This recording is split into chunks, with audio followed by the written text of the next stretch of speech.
సంక్రాంతి నాడు ఈ పరిహారాలు పాటించి మంత్రాలను పఠిస్తే ఎంతో పుణ్యఫలం. సూర్యుడు ధనుస్సు రాశి నుండి మకర రాశిలోకి ప్రవేశించే రోజున ప్రతి సంవత్సరం మకర సంక్రాంతి పండుగను జరుపుకుంటారు. మకర సంక్రాంతి రోజున స్నానాలు, దాన ధర్మాలకు ఎంతో ప్రాముఖ్యత ఉంది. ఈ రోజున స్నానం చేసి తన శక్తి మేరకు దానం చేసే వ్యక్తి పుణ్యాన్ని పొందుతాడని చెబుతారు. ఈ ఏడాది జనవరి 14న మకర సంక్రాంతి జరుపుకోనున్నారు. సూర్యుడు 9:03 మకర రాశిలోకి ప్రవేశిస్తాడు. మకర సంక్రాంతిలో స్నానాలు, దాన ధర్మాలు పవిత్ర కాలంలో మాత్రమే లభిస్తాయి.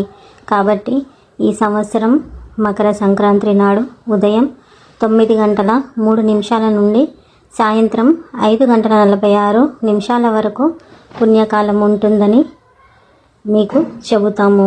పుణ్యకాలంలో ఉదయం 9:03 నుండి 10:48 వరకు స్నానం చేసి దానం చేయడం శుభప్రదంగా భావిస్తారు.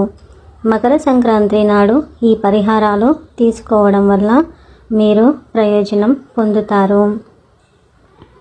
మీ ఇంట్లో మకర సంక్రాంతి రోజున సానుకూలత కావాలి అంటే మీరు పసుపు పరిహారాలను తీసుకోవాలి. ఈ పరిహారాలతో మంచి జరుగుతుంది.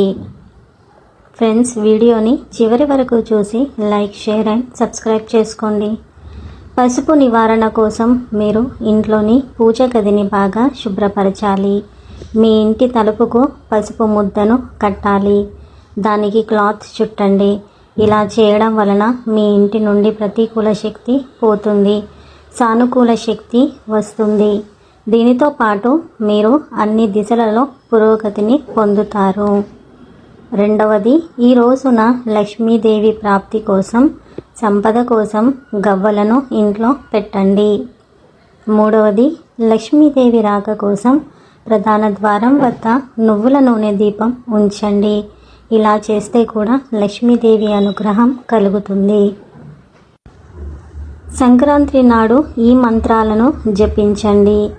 సంక్రాంతి నాడు ఆదిత్య హృదయాన్ని చదువుకుంటే మంచిది. సూర్యశక్తి మంత్రాన్ని జపిస్తే కూడా మంచి జరుగుతుంది. సంక్రాంతి నాడు సూర్యసిద్ధి మంత్రాన్ని చదువుకుంటే కూడా మంచి ఫలితం ఉంటుంది. ఫ్రెండ్స్, ఈ వీడియో కనుక మీకు నచ్చినట్లయితే లైక్, షేర్ అండ్ సబ్స్క్రైబ్ చేసుకోండి. మరొక మంచి వీడియోతో మళ్ళీ కలుద్దాము. శ్రీమాత్రే నమః. అందరికీ ముందుగా సంక్రాంతి శుభాకాంక్షలు.